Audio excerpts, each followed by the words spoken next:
Aí depois a gente assumiu sem os indianos, porque o convênio se extinguiu, eles voltaram para a Índia, e a gente continuou esse trabalho com a gente mesmo, né? Com o nosso departamento de ensino e pesquisa, né?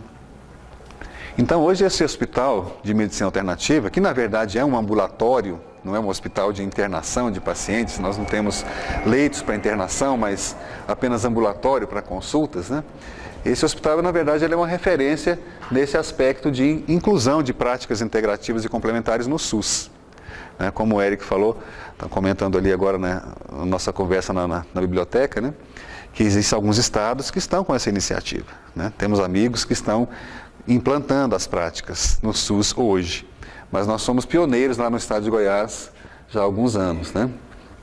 Então é uma experiência única nesse aspecto, né, de ser uma unidade que congrega várias práticas, né, e que todos são oferecidos para a saúde pública. E temos também um horto de plantas medicinais, que é um diferencial bastante interessante. Nós cultivamos algumas das plantas que são utilizadas, outras são cultivadas por motivo de pesquisa ou de demonstração, né? Agora, uma coisa muito interessante que eu gosto de contar assim nessa nossa história, eu não sei se o Maharishi já tinha informação ou se ele mandou alguns botânicos para cá antes, mas ele sabia que a flora indiana é muito parecida com a flora brasileira. É uma coisa impressionante, muito impressionante. Plantas que nascem nos cantinhos de muro, né, nos lotes baldios, plantas que nascem nos campos. Né? Para vocês terem uma ideia, eles queriam um livro que mostrasse as plantas nativas brasileiras, assim, e como a gente é muito pobre, na verdade, ainda mais naquela época, há quase 30 anos, de literatura em fitoterapia, eles conseguiram um livro da Embrapa, que era um livrinho assim, comprido, fininho, colorido, que tinha foto das plantas comuns nos campos, que tinha o nome científico, o nome botânico, identificação botânica, toda a identificação correta, e os venenos para matar a planta, porque era um livro que tratava de ervas daninhas e plantas invasoras. Foi o livro mais completo que nós tivemos de plantas ayurvédicas no Brasil. É incrível aquilo, né? Realmente são plantas que nascem nos campos, que estão aí invadindo os jardins, que estão nascendo espontaneamente, e são plantas ayurvédicas, plantas tradicionais da farmacopeia indiana. Isso sem falar das especiarias, né, que todas essas especiarias que nós utilizamos aqui são também ayurvédicas. Eu vou mostrar para vocês algumas delas aqui, muito comuns aqui no nosso dia a dia. Isso pode ser explicado, né, pela rota, né, do descobrimento, né, pelo caminho das especiarias. Isso pode ser explicado, né, quando você fala de temperos e ervas que a gente usa na culinária. Mas não sei se isso explicaria por que existe tanta semelhança da nossa flora nativa, a flora que está aí nos campos, nos matos, nos lotes, né? Até plantas ornamentais, né? Então a gente tem, assim, em termos de Ayurveda, um grande privilégio, que é que a nossa flora é muito parecida. Nós podemos trabalhar com plantas brasileiras utilizando o método ayurvédico, né? Que na verdade o que o Maharishi quis mostrar é que o Ayurveda é um método que pode ser utilizado em qualquer lugar do mundo, valorizando a cultura e os recursos do local, né? Isso independente de termos ou não plantas medicinais em abundância que possam ser usadas, né? Porque continuam valendo os critérios das massagens, das técnicas corporais, né? Da aliança do yoga, da meditação, dos pranayamas, né? Do dinacharya, da astrologia, tudo isso, o Ayurveda é uma ciência para o mundo, né? E aqui no Brasil nós temos o privilégio de a fitoterapia também ser muito facilmente adaptada. Não tem necessidade de a gente importar medicamentos da Índia para fazer o Ayurveda.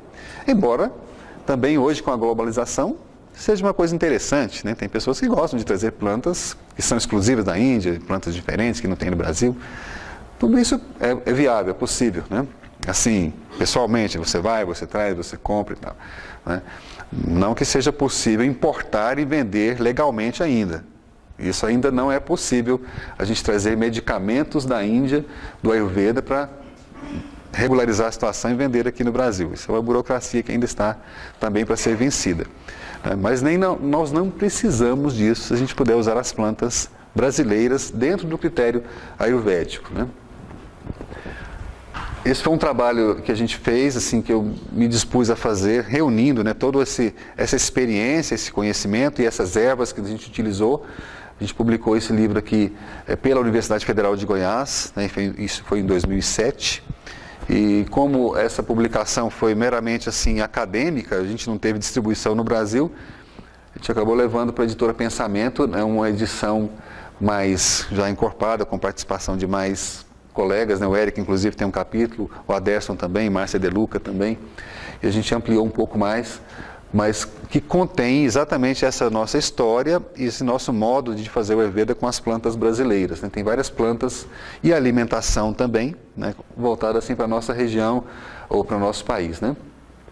Região mesmo, né? Porque esses dias a gente estava lá em João Pessoa, a gente teve um modo de alimentação, viu, Eric? A gente fez uma oficina assim, os alunos foram preparar um cardápio na orientação alimentar ayurvédica, de acordo com as características. Então tinha café da manhã com tapioca, com cará, com banana cozida. Eu falei, maravilha, essa aqui é a alimentação ayurvédica aqui da Paraíba, né? E cada região, cada estado pode ter suas características também, né? Isso aqui é só para divulgar para vocês, uma coisa que a gente quer fazer assim em maior escala, contando com o Centro Cultural, com o Consulado, divulgar um congresso internacional de Ayurveda que nós estamos programando para 12 a 14 de novembro em Goiânia, lá no estado do Goiás, né? Que é perto de Brasília, viu, gente? Aqui não, aqui todo mundo conhece aqui, né? Lá no sul eu falo que sou de Goiânia, a pessoa fala, não, eu não conheço nada lá pelo norte. Eu falo, realmente, você não conhece nada. Nem no norte, nem no centro-oeste. As pessoas falam assim, Goiânia, né? Qual que é a capital de Goiânia mesmo? Eu falei, eu já preciso estudar mais, porque eu não sei qual é a capital de Goiânia ainda, tenho que pensar melhor. Mas é assim mesmo, né? O Brasil é um país continental, né? As pessoas ainda se perdem aqui dentro, né? Mas então nós estamos ali pertinho de Brasília, que é uma vantagem, né? Que a gente conta com o apoio, né, de todo o governo, né? O Ministério da Saúde vai nos apoiar, né, trazendo também assim, palestrantes do Brasil todo, né, para esse congresso. E a gente quer reunir todos os ayurvedistas, né, para participar como congressistas, como palestrantes, né? Vamos ter a participação de vaidyas indianos, que vão ser trazidos pela Embaixada da Índia. O Ayush, que é um departamento, a Índia está bem mais avançada do que a gente, né? Tem departamento de Ayurveda, Unani, Yoga, naturopatia e até homeopatia dentro do Ministério da Saúde deles, estruturado, né? Aqui a gente está lutando para ter uma coordenação de práticas integrativas e complementares, que está jogada assim no cantinho de um corredor ali, sem coordenador, sem chefe, né? E as pessoas tentando trabalhar, né? Eles estão nos apoiando e conseguiram pelo menos patrocinar as passagens para os nossos palestrantes, com a notícia que eu recebi hoje, agora mesmo ali, confirmando que o Ministério vai nos apoiar com as passagens, né? Então a gente quer assim também, viu, Eric? O Ministério provavelmente vai nos apoiar também no sentido de conseguir um alojamento para os ayurvedistas ligados, assim, terapeutas ayurvédicos, com um subsídio, né, para hospedagem, alimentação, transporte, né? Passagem não, mas talvez a gente consiga algumas de ônibus, mas de avião. Mas pelo menos para acomodar os ayurvedistas, os terapeutas, né, sem um custo maior, que o deslocamento é grande também para muitos, né? Então a gente vai divulgar mais esse evento, né, para todo o Brasil, para a Espanha também, né, Yael? Para a Argentina, né, vamos contar com os nossos irmãos.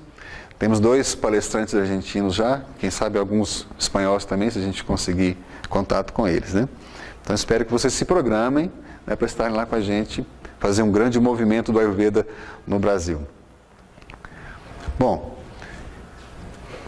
agora vamos falar um pouquinho das principais plantas que nós estamos utilizando, né, no Hospital de Medicina Alternativa, né, que são plantas, como eu vou dizer para vocês, assim, plantas comuns aqui no Brasil. Eu quero passar assim de uma forma bem rápida, para não ficar também assim muito maçante, muito teórico, né? Colocar um pouco assim da experiência prática e dos dados mais práticos dessas plantas, que são plantas de fácil acesso, né? Todas plantas brasileiras, né? Plantas que a gente consegue comprar numa feira, num supermercado, numa loja de especiarias, né? E poder utilizar assim no dia a dia. Porque foi uma coisa muito interessante observar o seguinte: os indianos chegaram lá em 1986 para dar aulas. Não existia nada de Ayurveda e muito pouco de fitoterapia estruturada dentro de um sistema de saúde. Então eles começaram a dar as aulas para a gente e os alunos tinham muito interesse em fazer consultas, as pessoas tinham interesse em fazer consultas. A mídia divulgava muito, né? A gente, brasileiro, gosta de estrangeiro, não é verdade? Assim, a gente recebe bem, a gente acha interessante, né?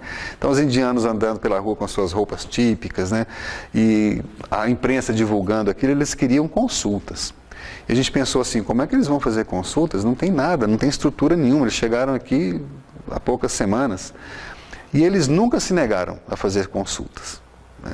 E o que eles orientavam de terapia para os nossos pacientes na época eram ervas, condimentos, temperos, alimentação, né, dicas de alimentação e massagens com óleos vegetais, né? E a gente tinha resultados assim incríveis só com esse tipo de abordagem. Então, para os indianos, assim, não fazia diferença se a gente pegava, colocava eles no carro para ir na cobertura do apartamento num bairro chique de Goiânia para atender o político, ou se a gente colocava no carro e saía assim nas periferias, na estrada de ruas sem asfalto, para atender pessoas carentes lá nas favelas. Para eles era a mesma coisa. Estavam sempre com a mesma cara, a mesma disposição, o mesmo carinho na hora de atender. Impressionante, né? Aquilo foi também para nós assim um impacto muito grande de ver assim a dedicação dos Vaidyas em relação assim ao cuidar das pessoas, né?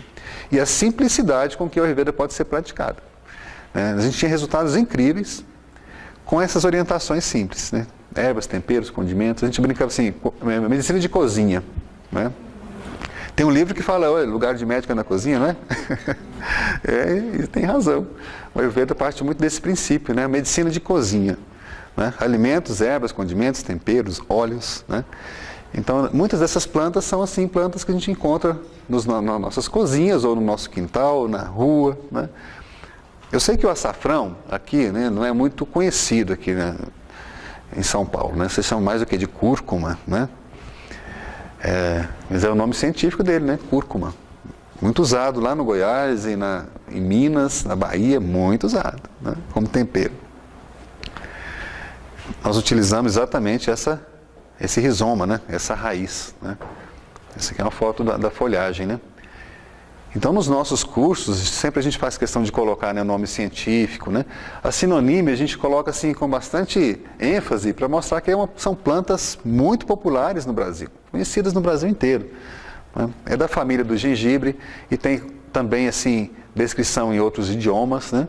A parte usada são os tubérculos mesmo, aquele pozinho amarelo, né, que a gente utiliza na culinária, né? Agora, o grande diferencial é que essas ervas são descritas de acordo com as características ayurvédicas.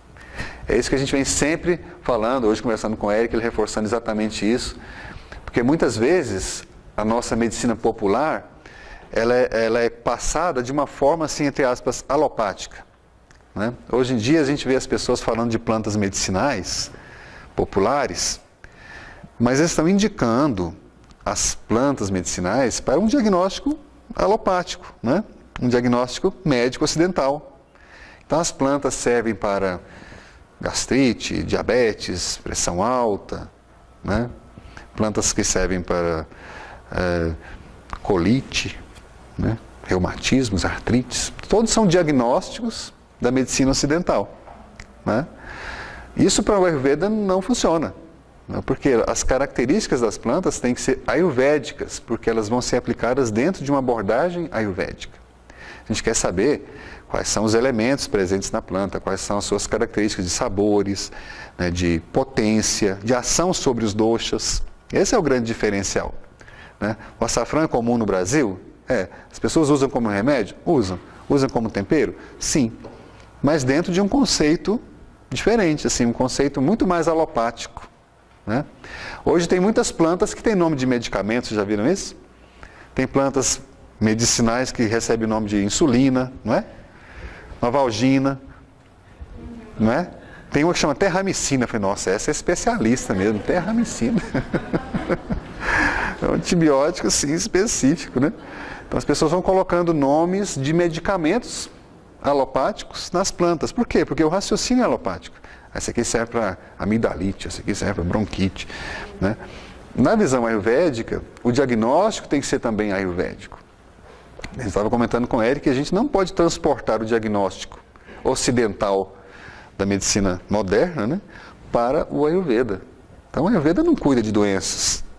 Aliás, era uma coisa muito interessante. Nossa, uma vez a gente teve um impacto. De vez em quando a gente tinha alguns impactos assim que marcavam por muitos dias a nossa cabeça. Ficava vendo assim, nossa, como a gente é positivista, cartesiano, né? E a gente ainda não aprendeu a pensar de forma sistêmica, né? Porque a gente tinha sempre aquela mania de chegar para o indiano e perguntar assim, escuta, qual planta que é bom para diabetes? Qual dessas plantas que é boa para hipertensão? E a resposta deles era assim.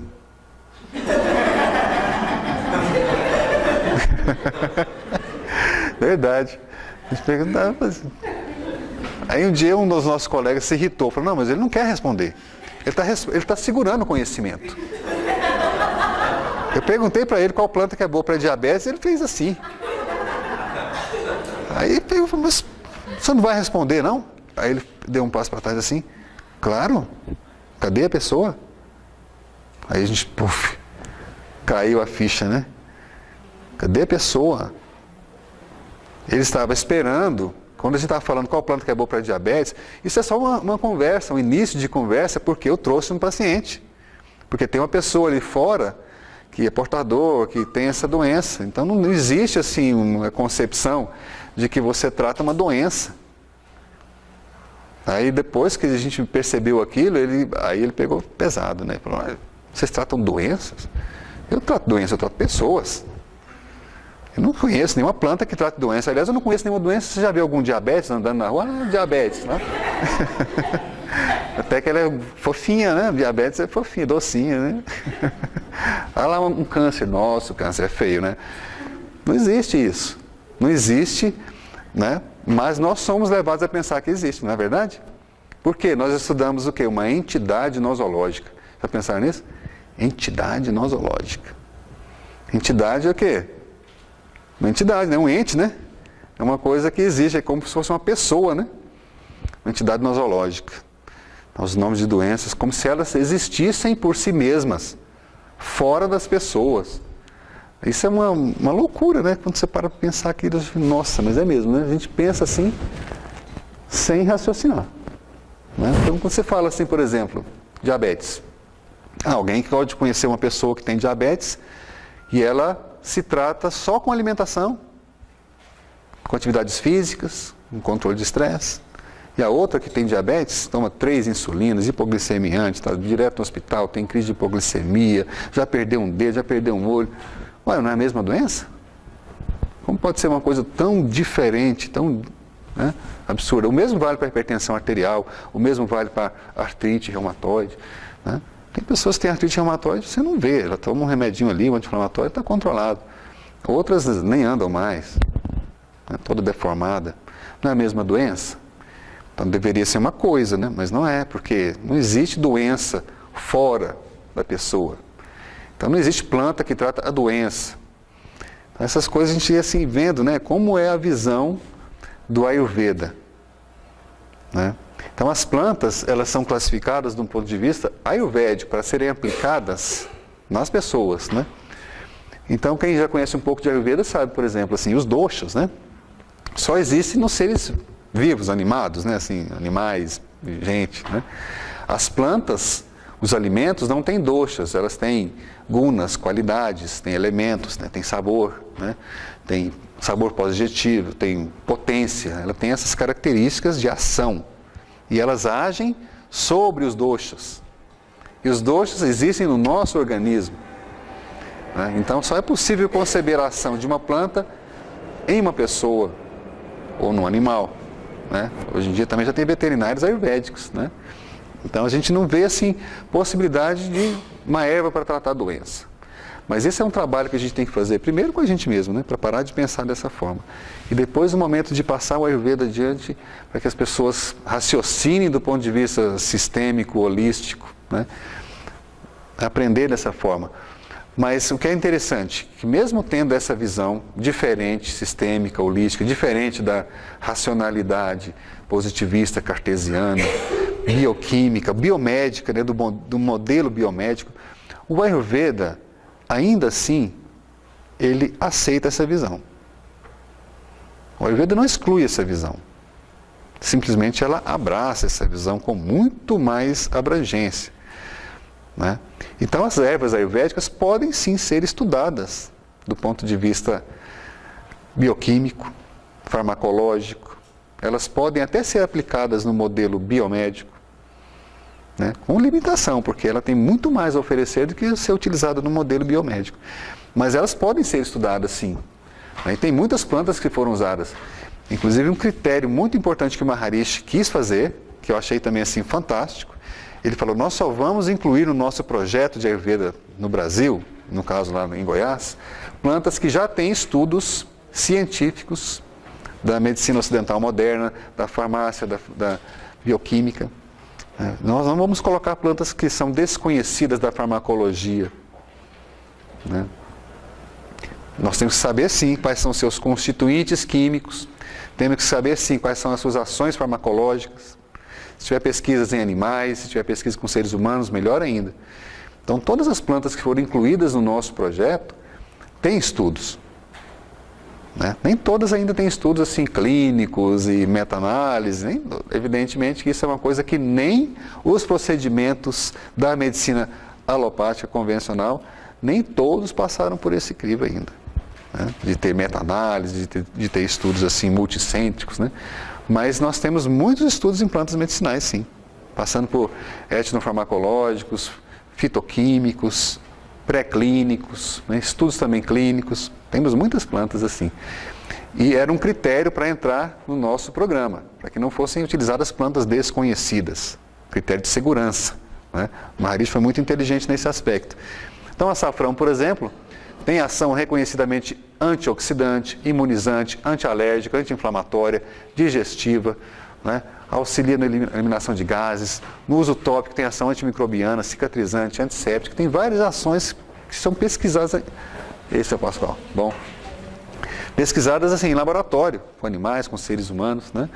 Mas olha uma característica interessante dela, estimula Pitta, né? Estimula o Agni, né? Estava dizendo aqui anteriormente, né? Pacifica o dosha Kapha, aumenta o dosha Pitta. Essas são as características que interessam para nós do ponto de vista ayurvédico, quando a gente fala de uma planta medicinal, né? Que nós queremos um diagnóstico do Ayurveda, né? Quais são os doshas que estão em desequilíbrio, os critérios do diagnóstico ayurvédico, né, que nós precisamos trabalhar, e utilizar as plantas específicas para isso, né? Atuando nos doshas, né? Mas tendo também um conhecimento, especialmente do ponto de vista de segurança do uso da planta. Você sabe que não é uma planta que tem substâncias tóxicas, ou alucinógenas, ou hepatotóxicas, né? Tem plantas que têm princípios ativos letais, né? São altamente tóxicas, mas essas não estão no nosso programa, não estão no livro que a gente colocou, não estão lá no Hospital de Medicina Alternativa, não estão nos cursos que a gente tem administrado aí pela Associação Brasileira de Ayurveda. Nós estamos sempre selecionando plantas seguras para o uso, né? Olha uma outra planta interessante, a alfavaca. Não é uma planta comum? Tem em todo lugar, né? Até ornamental, né? Em alguns jardins, sempre nos canteiros assim, de ervas, temperos, né?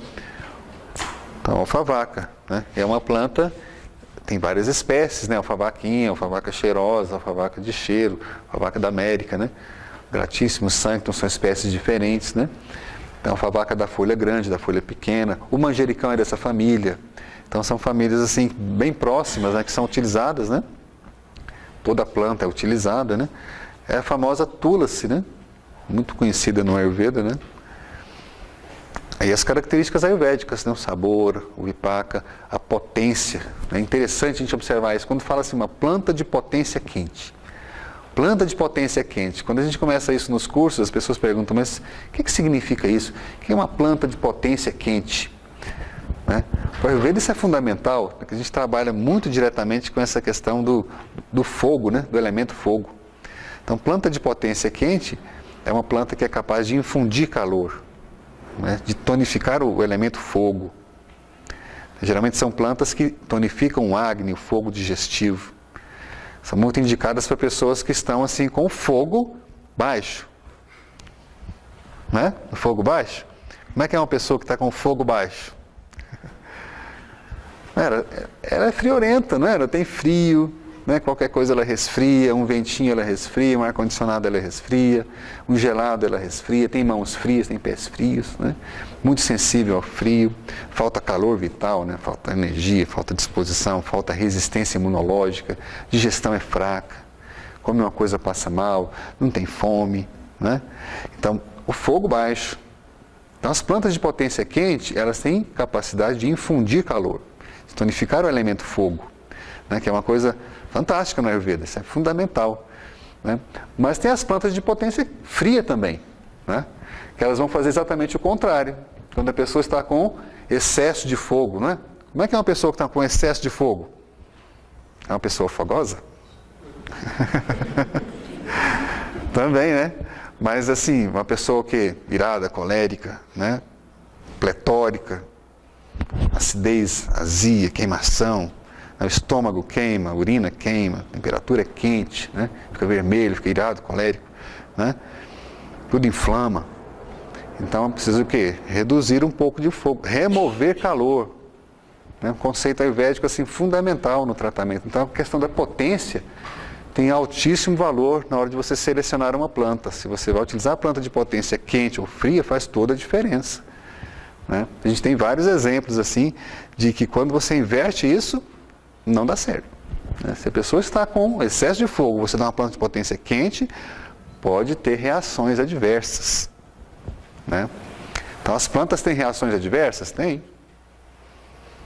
Se forem mal aplicadas, né? Se forem dadas em dose excessiva. Né?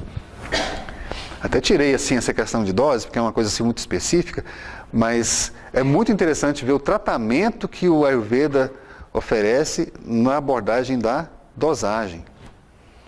A gente brinca muito isso assim nos cursos de fitoterapia, quando a gente fala assim, quem sabe preparar um chá? A pessoa levanta a mão, como é que você prepara um chá? Aí, invariavelmente, vem aquelas coisas assim, um punhado, um tanto, né? Você pega um tanto de água, põe um punhado de folha, aí você leva para o fogo, ferve um pouco, aí você toma à vontade.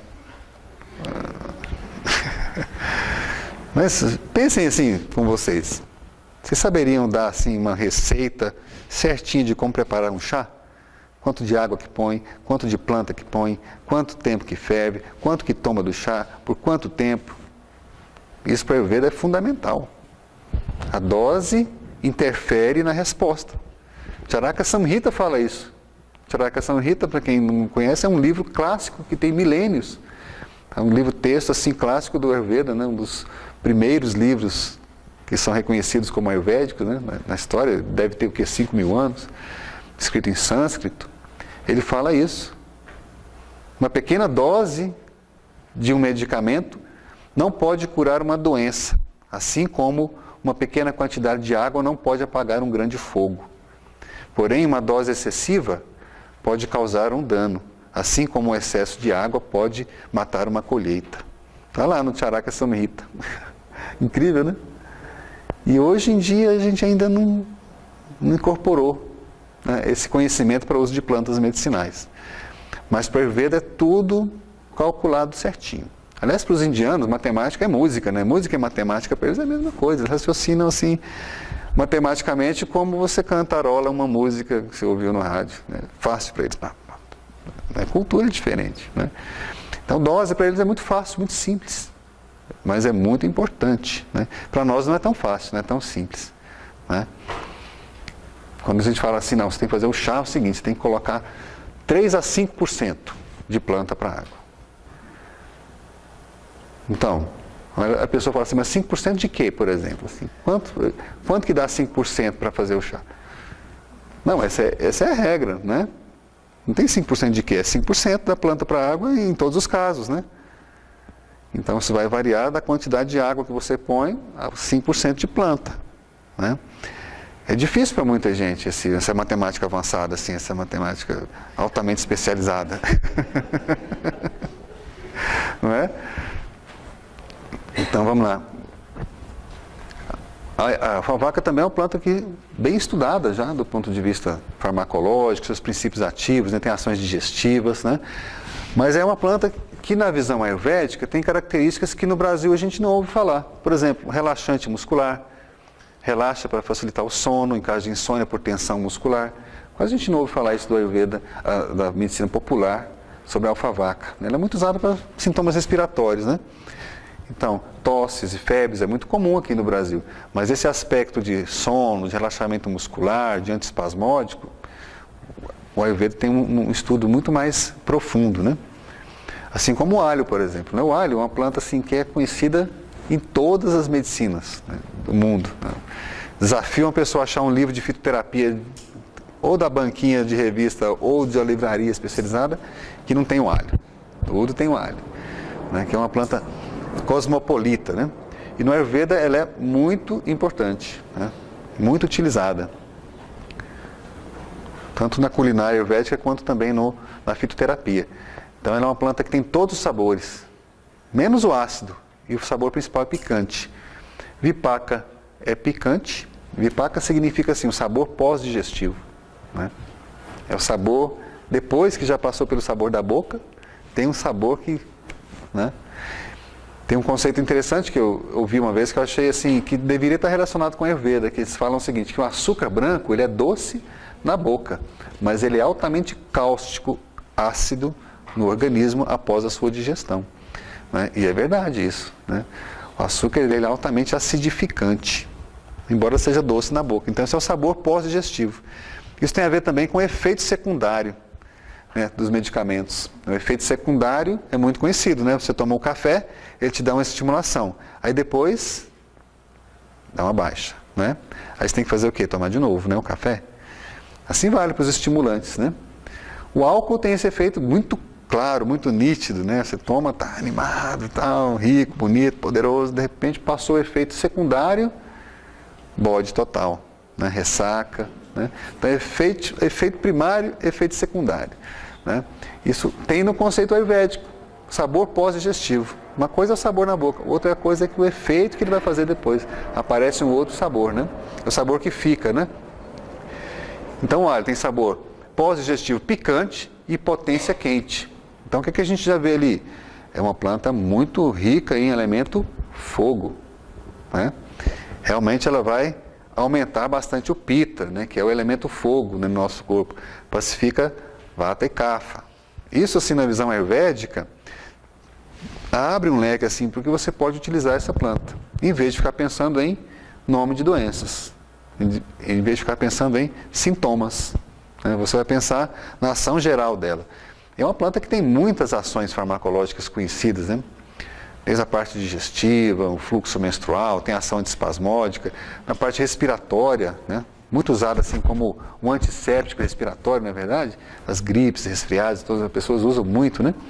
Na parte também do metabolismo, abaixar o colesterol, né? Está descrito isso aí, são pesquisas modernas que mostram que realmente o Ministério da Saúde reconheceu o alho como um auxiliar para reduzir o colesterol, reduzir as gorduras, para baixar a pressão, para reduzir a agregação plaquetária, né, para tornar o sangue mais fluido, mais fino, prevenção de infartos, derrames, coagulação sanguínea. É como se ele fosse o AS fitoterápico, né? Além de ser considerado um tônico, um estimulante, altamente imunizante, né, tem ação anti-inflamatória muito importante, antirreumática, né, muito usada assim na medicina popular como antirreumático. Isso também tem muito a ver no Ayurveda, porque ele pacifica os doshas frios, vata e kapha. E tem um tropismo pelas articulações, né? Aliás, esse conceito de tropismo é fantástico, né? Um dia eu vi uma palestra de um indiano, ele falando assim, as plantas têm inteligência. Elas têm inteligência. É como se elas tivessem um GPS. Elas entram no corpo e elas vão para algum lugar. Já pensaram nisso? Elas entram no corpo e vão para algum lugar. Algumas têm ação no sistema nervoso, outras não. Algumas têm ação no sistema digestivo, outras nem tanto. Algumas têm ação no sistema urinário, outras nem tanto, né? Algumas vão lá para as articulações e para os ossos, outras não. Elas têm um GPS, elas vão para algum lugar. Isso para o Ayurveda é fundamental, porque elas têm um tropismo. E lá naquele lugar que ela vai, que ela tem um tropismo, ela trabalha os doshas. Então, quando trabalha doshas vata kapha nas articulações, isso tem muito a ver com as dores que pioram pelo frio, dores articulares que pioram pelo frio. Né? Tem uma ação antioxidante, desintoxicante, exatamente porque ele é promotor do Agni. Né? O nosso Agni é o fogo digestivo, é aquele que favorece a nossa nutrição e favorece a nossa desintoxicação, que ele nutre e desintoxica o nosso corpo. Né? E é considerado uma rasayana. Quem conhece esse termo? Rasayana. Quem já ouviu falar isso? Rasayana. Né? É uma palavra muito interessante, né? Um conceito muito interessante. Eu diria assim que hoje em dia nós temos assim alguma coisa parecida sendo descoberta, né? Como por exemplo os alimentos funcionais. O que são alimentos funcionais? São alimentos que nutrem o corpo, mas que têm funções específicas, que beneficiam a nossa saúde, para prevenir, para recuperar desequilíbrios. Né? Rasayana é isso também, é um medicamento que é um alimento. Ele é um remédio que nutre. Né? E nutre o quê? Especificamente nutre o primeiro tecido do corpo e, por consequência, nutre todo o corpo, né, em sequência, em cascata. Né? Por isso ele é considerado assim um tônico, um revitalizante, um rejuvenescedor. Né? Porque sabem que a nossa medicina convencional, pelo menos aqui no Brasil, não gosta desse termo. Né? Proibiram a medicina terapia do anti-envelhecimento, está proibida, não pode fazer. Não pode fazer, não pode falar terapia do anti-envelhecimento, né? Porque a medicina não acredita, não existe, né? O Ayurveda é a coisa mais óbvia, né? Se você trabalha nutrindo o corpo, desintoxicando o corpo, fortalecendo o seu fogo digestivo, fortalecendo sua imunidade, você tem muito melhores condições de ter uma relação saudável entre a idade biológica e cronológica, né? Não tem pessoas jovens com doenças de pessoas idosas, né? E também não tem pessoas que estão assim idosas, mas estão jovens e fortes e saudáveis, né? Um dia eu atendi no Hospital de Medicina Alternativa um senhor de 73 anos, entrou lá um senhor assim bem chutinho, bem cuidadinho assim, tal. Aí sentou lá e falou, eu falei, o que o senhor precisa, o que eu posso te ajudar? Ele falou, doutor, eu estou preocupado. Eu falei, o que foi? É que nos últimos meses eu estou perdendo meus talentos. Eu falei 73 anos e nos últimos meses você está perdendo seus talentos. Você tem que me ensinar, meu amigo, não sou eu que tenho. Não, mas isso não é normal, cheio de vitalidade. E nos últimos meses eu não estou tão talentoso, doutor. Eu falei, então vamos aumentar os talentos, né? Rasayanas, né? Olha uma planta interessante também. Acho que todo mundo conhece, né? Essa é uma planta muito interessante, assim, num aspecto seguinte. O Ayurveda nos possibilita entender melhor a especificidade das plantas. Porque, como eu falei anteriormente, tem plantas que são muito comuns aqui no Brasil, a gente usa para algumas coisas, a visão ayurvédica amplia muito as possibilidades de uso. É muito comum acontecer isso. Em outros casos, a gente vê também assim que a planta é utilizada aqui no Ocidente e tal, mas de uma forma assim meio empírica. As pessoas falam, por exemplo, assim, camomila. Camomila é muito famosa para quê, por exemplo? Calmante, né? Exatamente. Muito famosa por ser um calmante, né? Aí parece assim que todos os estados de nervosismo ou de, né, irritação ou de alteração do sistema nervoso são iguais. E é assim, né? Uma pessoa está nervosa, ele está nervosa. Ele está nervoso, ela está nervosa, ele está nervoso. Mas será que todos têm o mesmo conteúdo? Será que todos têm a mesma característica? Será que todos reagem do mesmo jeito? Né? Então a situação de cada dosha é diferente na hora de reagir diante de um estresse, né? Teve uma palestra aqui em São Paulo de um indiano, bem naquela época do caos da aviação, você se lembra daquilo? Lembra da Marta Suplicy falando aquelas coisas e tal, né? Naquele caos lá, aí o indiano falou, Chega um vata no aeroporto e vê aquela confusão. Voos cancelados, né? Filas intermináveis, né? Aí vata, ai meu Deus, eu vou perder meu compromisso, agora vai dar tudo errado, o que eu vou fazer, como é que eu faço, para quem que eu ligo, quem que eu chamo, né? Eu vou passar mal, não vai dar certo. Né? Ele fica o quê? Ansioso, preocupado, tenso, ele tem certeza que vai dar tudo errado, e o mundo vai desmoronar, e ele está, né, inquieto, ansioso, preocupado, com medo. Né? E o Pitta? Quando vê aquela situação? Carlos, eu quero falar com o gerente, quem que é o chefe desse negócio aqui? Chama o chefe aí que eu quero... Isso aí é uma irresponsabilidade, eu estou perdendo meu tempo, tempo é dinheiro, eu tenho que fazer, quem vai pagar as contas que eu não vou resolver? Eu quero resolver a situação, me coloquem na frente ali, eu quero passar na frente. É muito diferente, não é? A reação de um e de outro. E o Kapha, não é? Como é que ele reage? Ele falou o seguinte, ele olha para um lado, olha para o outro, falou assim, nossa, vai demorar, né? Vamos comer uma pizza? É a forma dele acalmar o estresse, né? Então esse caso aqui da camomila é interessante, porque nos mostra assim a especificidade, né? Observem bem aqui, né? Nome científico, tal, né? Muito comum aqui no Brasil também, as flores é que são usadas, né? Mas olha só, Vipaka picante, potência fria, pacifica Kapha e Pitta, em excesso aumenta Vata. Poxa, mas o Vata não é chamado de mais nervosinho, né? O Vata não é mais ansiosinho? Então camomila, você pensa logo no quê? Num cara agitado, ansioso, não sei o quê, você pensa na camomila. No Ayurveda não é uma boa escolha. Né? Por quê? Ela vai servir especialmente para Kapha e Pitta. E ela, na verdade, ela tem assim, um carinho especial pelo Pitta. Então ela é bem indicada nas situações em que o nervosismo é Pitta. A pessoa tem que estar o quê? Irritada. Né? É muito usado em crianças, né? Então a criança é aquela criança birrenta, irritada, que morde, que dá tapa, que joga as coisas no chão, né? Que dá birra, se joga no chão, se você não segurar ela pula no chão e cai do seu colo. Né? É aquela criança irada, colérica. Aí a camomila é boa.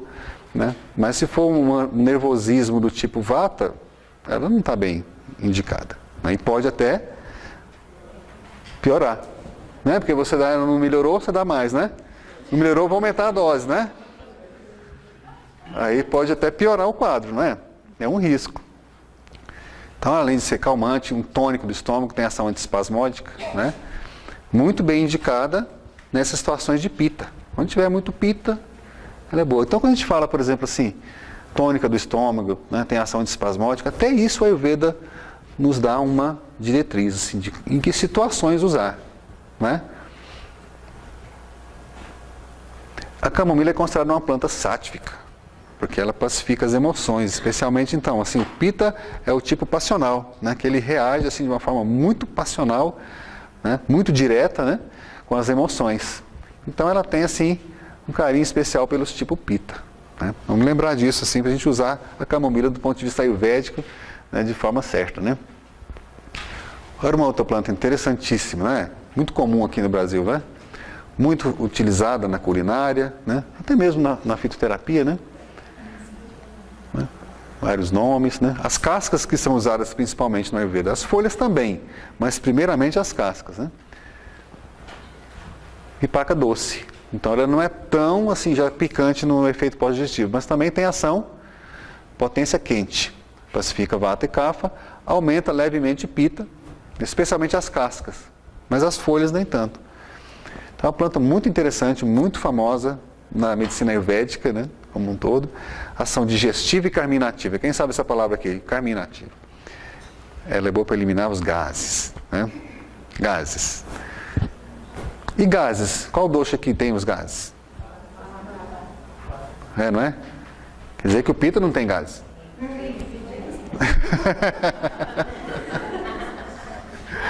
Tá vendo como é interessante? Quando você fala assim de camomila, você pensa no calmante para todo mundo. Não, nem para todo mundo. Quando você fala de gás, todo mundo pensa em Vata, mas não é só o Vata que tem gás. Né? E as plantas também são específicas. Nós estamos falando de canela, Vata, Kapha, camomila, Pitta. Né? Então os gases de Pitta, alguém já falou, né? Como é que é o gás de Pitta aí? Perfuma o ambiente, né? É uma característica dos gases de Pitta, porque eles são característicos da fermentação, né? Uma acidez, o fogo alto, acidez, fermentação. Então os gases se formam e saem, vão passando, vão saindo, né? No elevador, né? No avião, né? Devia ser proibido por lei, né? No elevador, não é verdade? E os gases de Vata? Os gases de Vata não saem. É aquele gás que dá uma volta assim no estômago, aí ele vai para as costas, ele entra por baixo das costelas, né? Ele vai lá no coração, dispara o coração da pessoa, ela acha que está infartando. O gás não sai, a barriga cresce, a pessoa fala assim, eu acordo de manhã normal, à tarde eu estou grávida. E os gases não saem, né? Dificuldades, ficam circulando, mas não são eliminados, né? Não saem. As plantas, para se tratar, são diferentes, né? Então nós temos a especificidade, né, de cada situação, né? Tem uma ação antidiarreica, antidisentérica. Um dia a pessoa perguntou assim, mas então quer dizer que não pode dar para a pessoa se tiver com infecção intestinal, porque ela vai cortar? Não, nem a camomila, nem a canela tem esse potencial, né, que tem lá o famoso Imosec. Tem lugar aqui? Tem gente aqui? Senta aqui, querido. Lá. Senta ali, doutora. Tudo bem? Porque elas vão fazer o efeito exatamente de facilitar o processo do Agni no sistema digestivo, equilibrar aquela flora que foi desequilibrada por um alimento estragado, uma contaminação, né? Como a gente brinca lá no Goiás, né? O cara chega lá no bar e fala assim, dá aquele ovo cozido ali. Aí ele parte assim, tá azul por dentro, né? Ele come aquele ovo cozido azul. Salmonela fazendo festa, né? E ele vai ter uma intoxicação, né? Não se pode cortar essa diarreia com o Imosec ou com chá de folha de caju, chá de folha de goiabeira, entrecasca do coco. Isso não pode. Mas, por exemplo, camomila, canela, coentro, cominho, eles vão facilitar o processo de melhora do Agni, de reconstituição da flora, né, para auxiliar o corpo a sair mais rápido daquilo. Tem momentos que precisa de um antibiótico? Sim, né? Porque ninguém pode ser contra o antibiótico, né? O antibiótico é um medicamento heróico, né? Pode salvar a vida de uma pessoa, né? Mas também, quando ele não é necessário, ele se torna o quê? Prejudicial, né? Então, nesse caso aqui, se ele não é necessário, você não precisa conviver muitos dias com aquela infecção intestinal. Você pode sim utilizar os medicamentos que vão ter essa ação antidisentérica, antidiarreica, mas porque eles vão melhorar o processo do Agni e melhorar a flora bacteriana, né?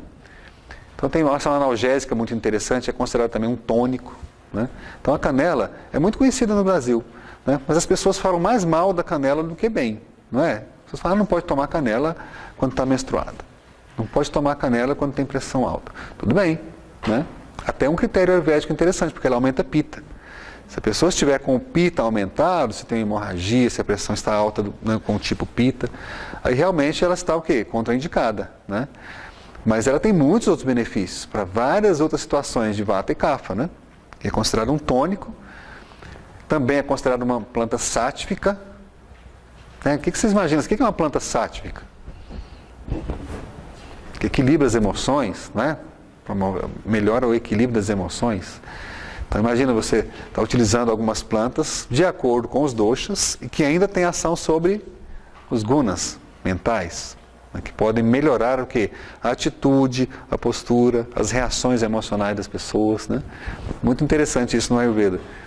É considerado também um rasayana para as pessoas do tipo vata, porque ela realmente melhora o Agni, melhora a nutrição, né? Tonifica os tecidos de uma pessoa do tipo vata e fortalece o sistema circulatório, né? Sim. Eutônico significa assim, que ela normaliza o tônus. ela nem é um estimulante e nem é um sedativo. Ela normaliza o tônus, né? Isso no Ayurveda tem muito. E hoje também nós temos assim, conceitos que são equivalentes, como por exemplo os chamados adaptógenos, né? Adaptógenos são medicamentos, são drogas, são até mesmo alimentos funcionais, que têm essa capacidade de normalizar a função, equilibrar a homeostasia de um sistema, né? Ou mesmo do corpo como um todo, né?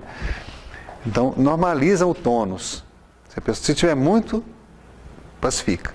Se tiver em deficiência, tonifica. Potência quente. Olha uma planta muito interessante. Cymbopogon citratus.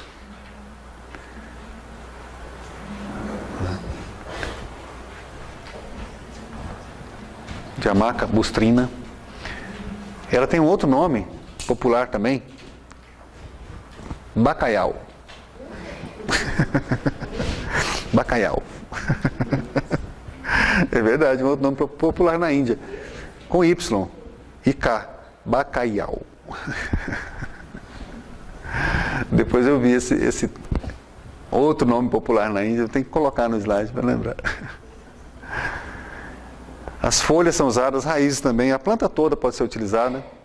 Olha só que interessante. O vipaca picante, uma potência fria. Pacifica pita e kapha. Essa tem uma ação muito parecida com a camomila. Ela não tem a mesma fama da camomila?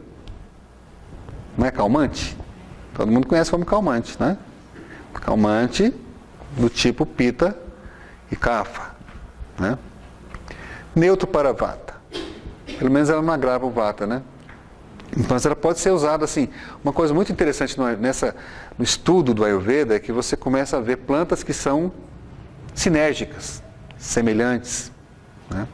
Plantas que são complementares. Por exemplo, você pode usar uma planta de potência quente com uma de potência fria para você temperar a situação, né? Ou pode usar plantas que têm ações semelhantes, sinérgicas, para potencializar essa ação. Ou até usar como um sucedâneo. Você usou a camomila por um tempo, depois você troca pelo capim-limão, né? Para fazer um efeito semelhante, né? Produz transpiração, por isso ela tem potência fria, porque o efeito dela é de refrescar o corpo. Também tem um efeito sedativo suave, elimina gases, espasmos, cólicas, né? Especialmente se tiver fermentações, né? Agora vou passar assim bem dinamicamente aqui 3 plantas que são exatamente sinérgicas e que devem ser utilizadas em conjunto. Eu sempre estou recomendando aí nos nossos cursos que as pessoas tenham uma mistura providencial em casa, especialmente quem tem um pita em casa. Quem tem um pita em casa, assim? Quem tem um pita em casa tem que ter essa misturinha providencial, deixar lá na prateleira, né? Se a coisa supitar, você vai lá, pega e... Coentro, cominho e funcho. São 3 plantas bastante sinérgicas, bastante semelhantes, né, que têm ações assim muito importantes para o dosha pitta. E o que é mais incrível, é uma combinação tridosha. Combinação tridosha significa que ela não vai agravar nenhum dosha, não vai deixar nenhum dosha alterado, né? Ela tem a capacidade de mediar a negociação entre os 3 doshas, ainda que ela tenha um carinho especial por um deles, né? Então essa mistura coentro, cominho e funcho, a gente usa sempre as sementes, né? Ou também chamado de frutos, né? Que são mais potentes, né? Os frutinhos. Olha só, pacifica vata, pita e kapha. Alguns textos falam que em situações de agravação prévia do vata, ela pode agravar o vata. Então, para isso, exatamente para ter esses efeitos, né? Carminativos, tônicos do estômago, digestivo, diminuir o excesso de acidez, tem uma ação alcalinizante, que se reflete, inclusive, na acidez sistêmica, tem uma ação antialérgica, diurética, antioxidante, né? A gente vai usar em parceria com o cominho, né? O cominho também, nós usamos aí os frutinhos, né? Tem também potência fria e é tridosha, pacifica os 3 doshas. Então, só de associar os 2, a gente já diminui aquela tendência do coentro a aumentar o vata. E tem ações parecidas também, bastante interessantes no sistema digestivo, mas ela tem ação também com fito-hormônios especialmente assim para as mulheres, tônico do útero, né? Como uma ação extra, né?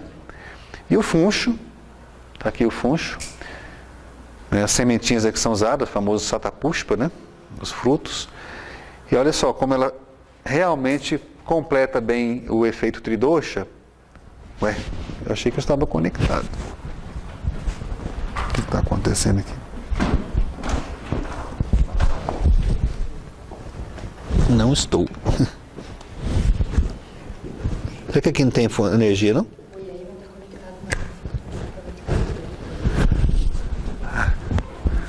Ah, é o seu?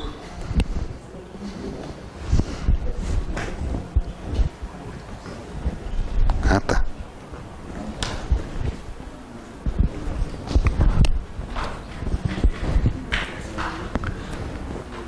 Ah, tá. Obrigado. Ótimo. Então, observem como essa mistura vai ficar perfeita agora, que a gente vai associar o funcho, que ela exatamente pacifica mais o vata, né? Então, além de neutralizar aquele potencial de agravar o vata, né, ela compõe bem, né, pacifica também pita, pacifica kapha também, ela não é assim um agravante do kapha, né? Então ela é quase um tridosha. Então nós temos uma combinação assim perfeitamente tridosha, mas com um carinho especial pelo pita, né, para aquelas situações, né, de fermentação, de acidez, de má digestão, às vezes queimação até na urina, queimações na pele, racha cutânea, alergias, né, intoxicações alimentares assim com acidez, com fermentação, né. Ela também tem ações assim parecidas, né. Além disso tem uma ação levemente laxante, também é tônica do útero, e olha só que legal, fortalece o Agni sem agravar o pita. Né, que tem muitas das plantas que a gente viu aí, que são plantas de potência quente, mas elas aumentam pita. E às vezes acontece que tem um pita com Agni baixo. Então nós temos que tonificar o Agni sem agravar o pita. Essa mistura é bem interessante. Todos os pitas anotaram aí? Então a dica é a seguinte: misturar os três em partes iguais. Tá? Se você misturar em sementes, em partes iguais, pode ser até assim uma balancinha, né?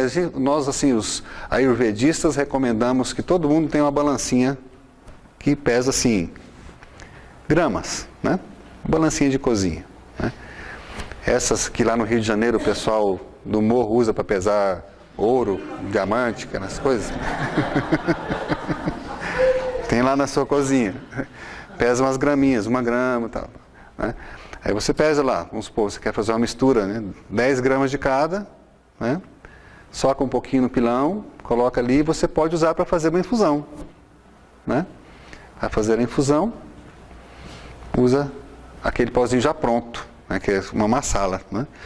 Ou você pode ter em pó fino mesmo, mistura os três em partes iguais em pó fino, aí mistura o pozinho na água e toma, né? No caso do pozinho é 1 grama, 1 colher de chá. 2 a 3 vezes ao dia, que pode ser feito com água, pode ser feito com um pouquinho de ghee, né? Então você vai usar assim nesses casos que está com agravação de pita, né? Uma boa combinação. Agora uma planta que tem já o efeito totalmente inverso de tudo isso que a gente falou aqui agora, cravo da Índia, né? Todo mundo conhece também, não é?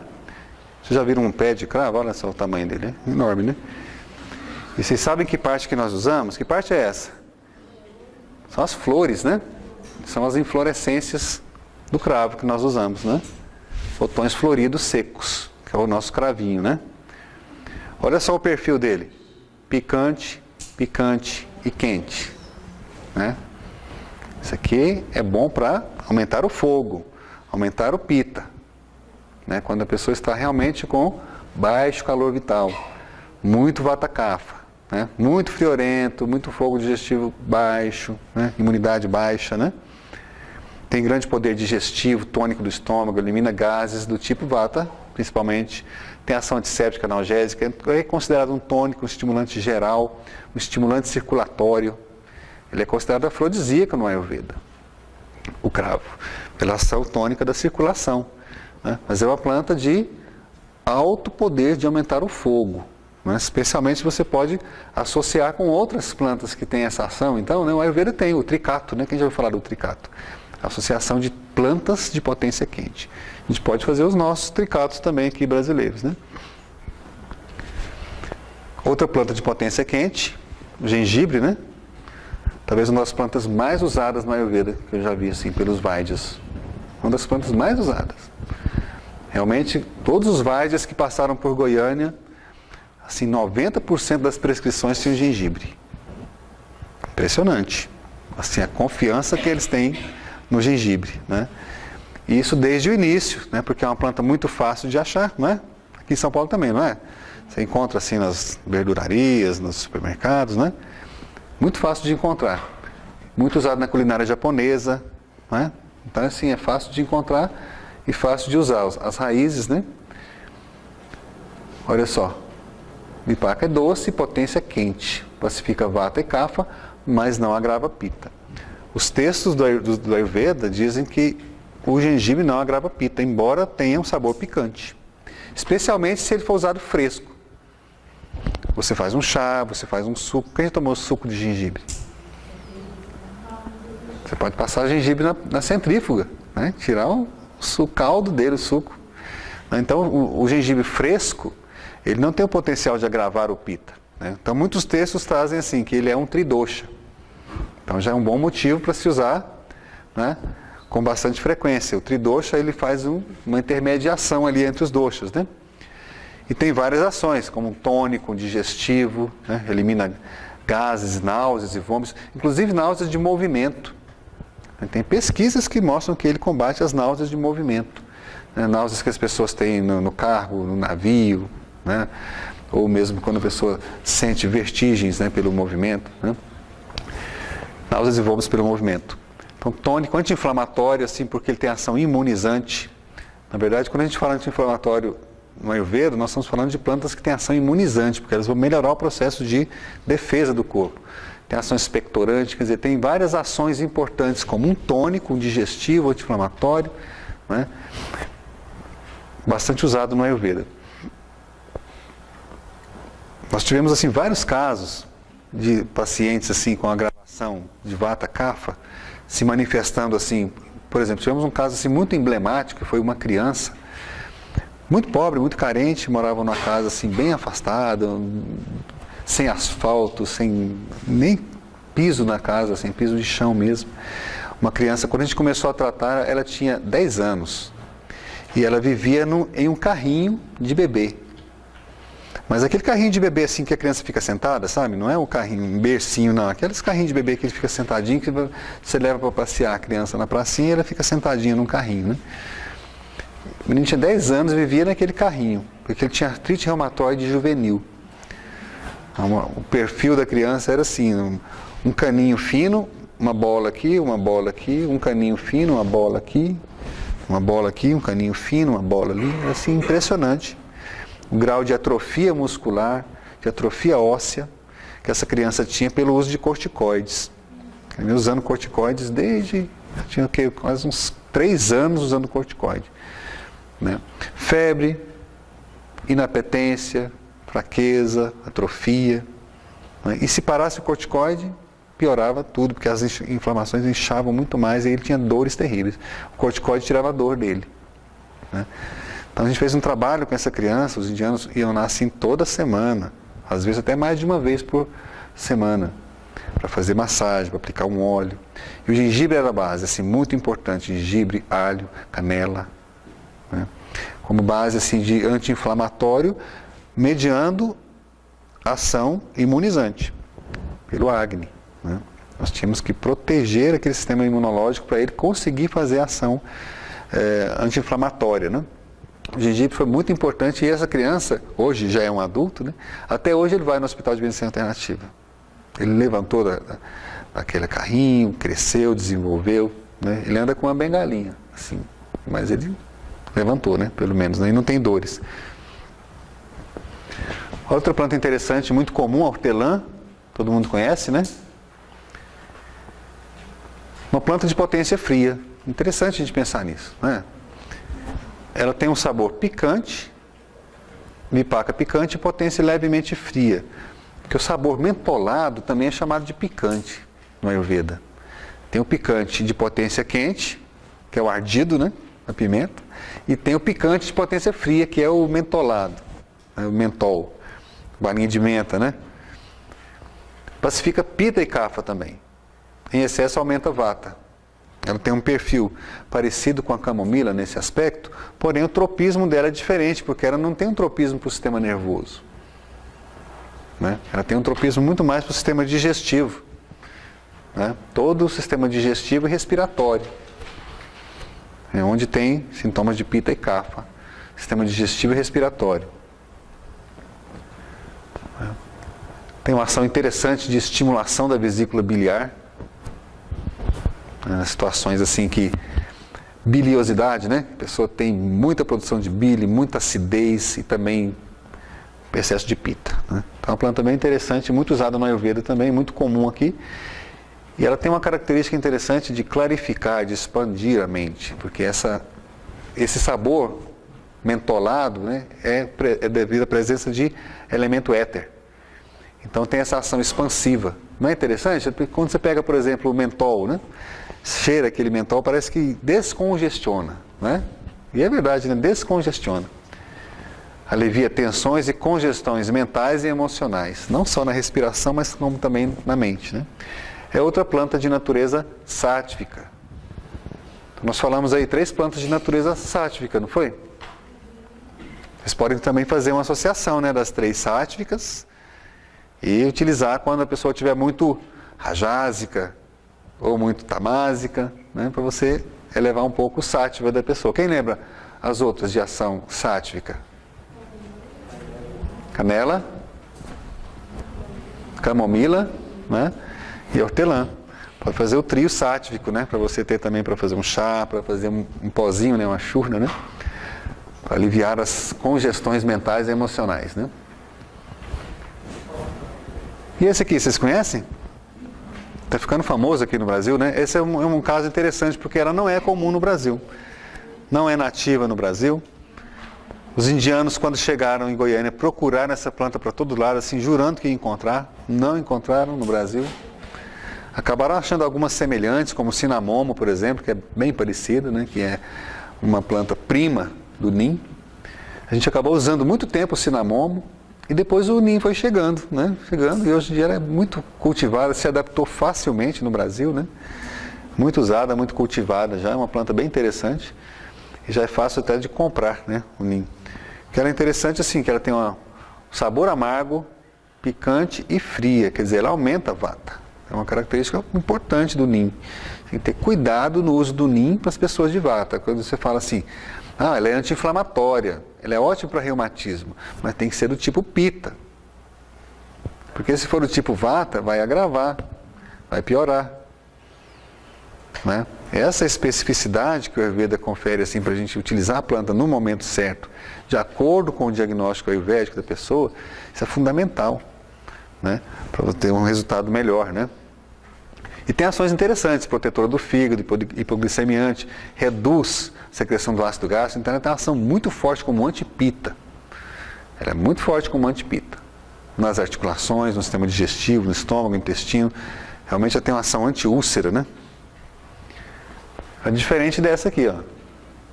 Essa já é uma planta de potência quente. Todo mundo conhece, né? Todo mundo tem em casa, né? Não quer passar. Todo mundo tem uma noz moscada em casa, não tem? Não quer passar mais.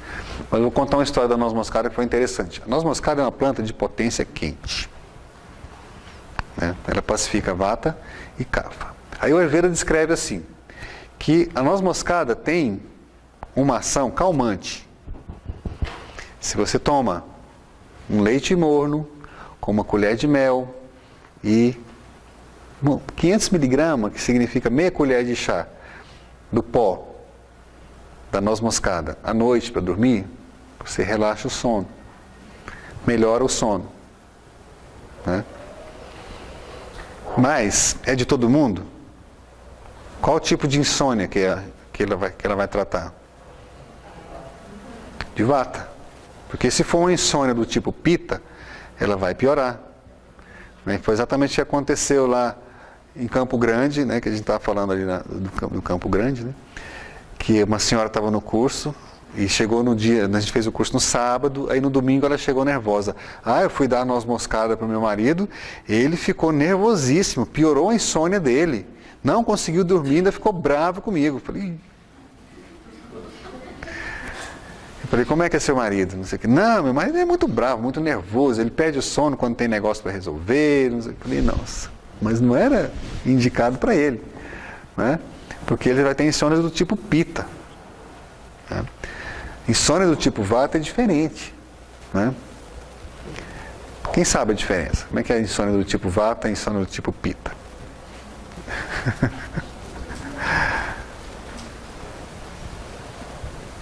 O Kapha não tem insônia, né? Porque ele fica nervoso, ele dorme. Verdade. O Kapha estressou, ele dorme. É sério mesmo, né? Quem conhece um Kapha assim, que fica nervoso, ele dorme, dá um sono. Meu sogro é assim, minha sogra fala, eu morro de dó. Ele dorme na mesa, ele dorme onde ele estiver, ele dorme. Se apertou o cerco, ele dorme. O Kapha é assim, a insônia de Kapha é essa, né? Agora a insônia do Vata é o seguinte, o Vata perde o sono com medo do que já aconteceu, ele não sabe ainda, ou com medo do que pode vir a acontecer. Preocupado com o que vai acontecer amanhã, com o que vai ser amanhã, o que já aconteceu com alguém que ele não sabe. Vai chegar uma notícia ruim, né? É uma insônia, assim, uma preocupação, eu diria assim, sem objeto, né? O objeto é imaginário. A preocupação dele tem um objeto imaginário, e às vezes completamente infundado. A insônia de Vata, então, é assim, ansiedade, preocupação, temor, medo, né? A insônia de Pitta é diferente. A insônia dele pode se chamar de preocupação? Pode, mas é uma preocupação de algo real, que ele tem que fazer amanhã. Então, vou fazer logo, né? Deixa eu terminar essas contas logo, porque amanhã eu já chego e já deixo tudo organizado. Porque eu já sei que meus colegas são incompetentes, vão chegar atrasados, não vai ter nada arrumado, né? Se eu não chegar na hora, não tem nada pronto. Então, já vou chegar com tudo pronto para poder arrumar as coisas que os outros não vão fazer. Então, ele perde sono, porque tem que fazer as contas, porque tem que terminar o relatório, porque tem que fazer não sei o quê, tem que estudar mais um pouco a palestra e tal. Então, ele perde o sono por preocupação de algo real, né? Às vezes, assim, não seria tão necessário, porque, né, ele é muito controlador, né? Mas é muito importante observar a diferença, né?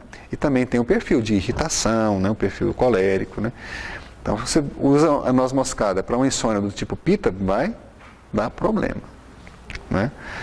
E às vezes a gente tem que perguntar à pessoa, conversar com mais calma até para você identificar, né? Uma vez eu estava quase engolindo um sapo, né? Uma paciente falando para mim que estava assim, com insônia, porque o marido dela é médico e estava viajando para dar plantão numa cidade vizinha, e ela ficava preocupada assim, de acontecer alguma coisa com ele, porque realmente a estrada era perigosa. Eu falei, então ela está preocupada com algo que pode acontecer, né? Então, se der uma insônia é o quê? Vata, né? Insônia de Vata, né? Eu falei, bom, então, o que você faz? Aí comecei a conversar mais, né? O que você faz? Você conversa com ele? É claro que eu converso com ele. Eu chego e falo para ele, se você me morre nessa estrada, quem vai pagar essas contas que nós fizemos? Eu falei, nossa, não era uma insônia de Vata. Ela pediu o sono pensando em quantas contas ela ia ter que pagar sozinha se o cara morre na estrada. Eu falei, eu tenho que mudar aqui, é uma insônia de Pitta, né? Então a gente tem que perguntar, conversar, identificar, né, as situações, né? Então, assim, são essas as plantas que eu reuni para trazer para vocês, assim, mas no sentido de ilustrar, né, a abordagem do Ayurveda, que é realmente diferenciada em relação às plantas medicinais, né, podendo ampliar o leque de ação ou, às vezes, especificar exatamente em que situações a gente pode utilizar, né, mas lembrando que nós sempre devemos procurar utilizar plantas bem conhecidas, né, inclusive pesquisas, né, que mostrem que os constituintes delas são tranquilos, que não tem nada tóxico, né, que não tem nada assim, né, perigoso, até mesmo que tem uma dose muito próxima da dose tóxica, né? Então é melhor a gente trabalhar com plantas seguras. A gente recomenda sempre para o terapeuta ayurvédico, né, o ayurvedista, né, utilizar plantas seguras, bem conhecidas, ainda que seja um número menor, como a gente colocou aqui. Viu tantas situações que a gente pode abranger assim com esse número pequeno de plantas? Né? Tem muitas situações que a gente pode trabalhar. Né? Muito melhor do que conhecer 300 plantas só pelo nome popular e com uma indicação alopática. Né? Planta boa para isso, para doença, para sintoma, para doença, para sintoma, mas sem segurança, sem especificidade e às vezes subutilizando as plantas. Né? Quantas horas nós temos agora, mamãe? 9 horas. Vamos abrir para vocês fazerem assim, perguntas ou mesmo colocarem uma experiência ou uma observação que vocês queiram fazer. As doses são dadas diferentes para cada pessoa, apresentando problemas semelhantes, né? Como você determina essas doses farmacológicas para cada pessoa com problemas semelhantes, mas de doshas diferentes? É interessante, isso é um capítulo no Ayurveda que se chama Matra. Matra significa dose, posologia, né? Aí você tem o estudo de um lado, você vai estudar a pessoa, né? A pessoa.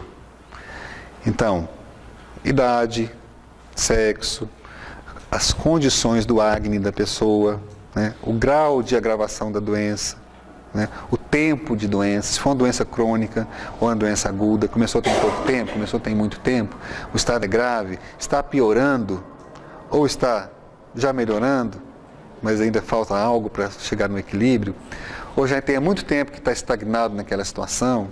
Né? Então todos esses conceitos são importantes em relação à pessoa, para você estipular a dose. Né? O peso corporal é importante. As doses são dadas diferentes para cada pessoa, apresentando problemas semelhantes, né? Como você determina essas doses farmacológicas para cada pessoa com problemas semelhantes, mas de doshas diferentes? É interessante, isso é um capítulo no Ayurveda que se chama Matra. Matra significa dose, posologia, né?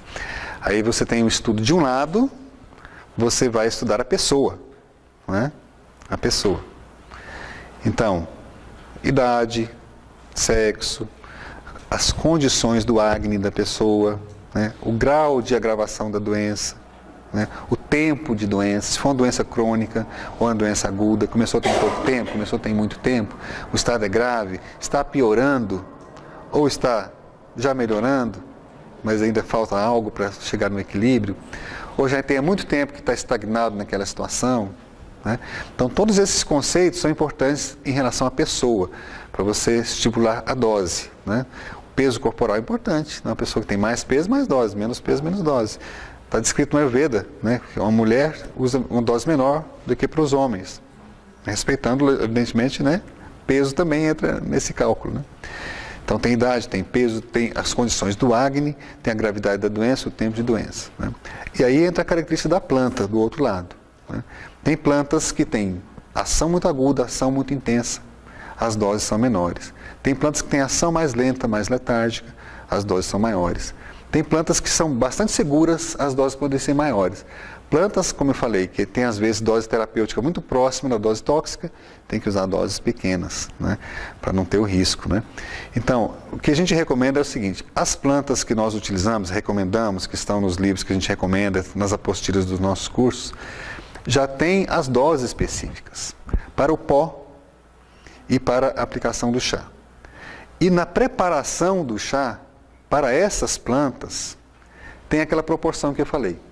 Se a planta é seca, 2 a 3%. Se a planta é fresca, 4 a 5% em relação à água. Ou seja, para quem não é especialista em matemática avançada, 100 ml de água, 2 ou 3 gramas da planta. Né? 1000 ml, 20 ou 30 gramas.